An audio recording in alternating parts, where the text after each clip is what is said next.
Hello everyone. आज मैं आप लोगों के लिए लेके आई हूँ एक फुटवेयर का रिव्यू। इस फुटवेयर को मैंने फ्लिपकार्ट के थ्रू ऑर्डर करा है।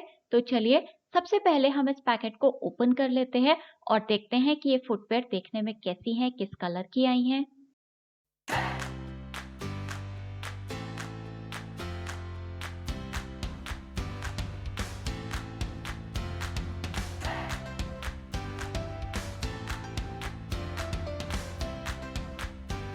तो मैंने यहाँ पर ऑर्डर करा था रेगुलर वेयर के लिए कैसे कंपनी का वुमेन्स फ्लैट सैंडल। इसको मैंने फ्लिपकार्ट से ऑर्डर करा है। मैंने इसे ब्राउन कलर में ऑर्डर करा था। इसका एक और कलर वेरिएंट जो कि है ब्लैक कलर भी फ्लिपकार्ट पे अवेलेबल था, पर मुझे ये कलर ज्यादा पसंद आया। ये कई सारे साइजेस में अवेलेबल है। मैंने यहाँ पर इसको 4 नंबर में ऑर्डर करा है। मैंने इसको फ्लिपकार्ट से 300 रुपीज में परचेज करा है, जबकि इसका एमआरपी है 999। तो मुझे तो ये सैंडल्स काफ़ी अफोर्डेबल साथ ही साथ काफ़ी कंफर्टेबल लगी। ये देखिए ऊपर से इन्होंने इसको इस तरीके का बनाया है, आसानी से हम इसको एडजस्ट कर सकते हैं, अपने पैर की शेप के अकॉर्डिंग हम इसे सेट कर सकते हैं। साथ ही साथ इन्होंने इसका बंद करने का सिस्टम भी इसी तरीके का दिया है।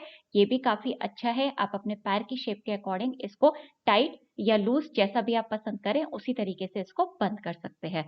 तो इसका जो सोल मटेरियल है वो रबर का है और इसका इनर मटेरियल नायलॉन का है। तो मुझे तो ये प्रोडक्ट बहुत ही ज़्यादा कंफर्टेबल लग रहा है पैर में डालने के बाद भी।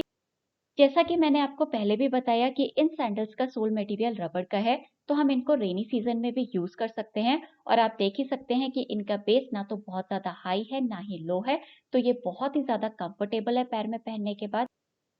तो चलिए बिना ज़्यादा समय बर्बाद करे फटाफट से मैं इनको पैरों में पहन के आपको इनका लुक दिखाती हूँ कि पहनने के बाद ये किस तरीके की दिखाई दे रही है और इनकी किस तरीके की फिटिंग आई है। तो भाई मुझे तो कैसे कंपनी का ये प्रोडक्ट काफ़ी ज़्यादा ड्यूरेबल, अफोर्डेबल साथ ही साथ बहुत ही ज़्यादा कंफर्टेबल लगा। मुझे ये कलर भी बहुत पसंद आया। आप लोगों को ये प्रोडक्ट कैसा लगा मुझे कमेंट सेक्शन में ज़रूर बताइएगा। साथ ही साथ मैंने इसका लिंक आप लोगों के लिए डिस्क्रिप्शन बॉक्स में दिया है। तो मैं आपसे फिर मिलूंगी अपनी अगली वीडियो में। तब तक के लिए बाय बाय फ्रेंड्स।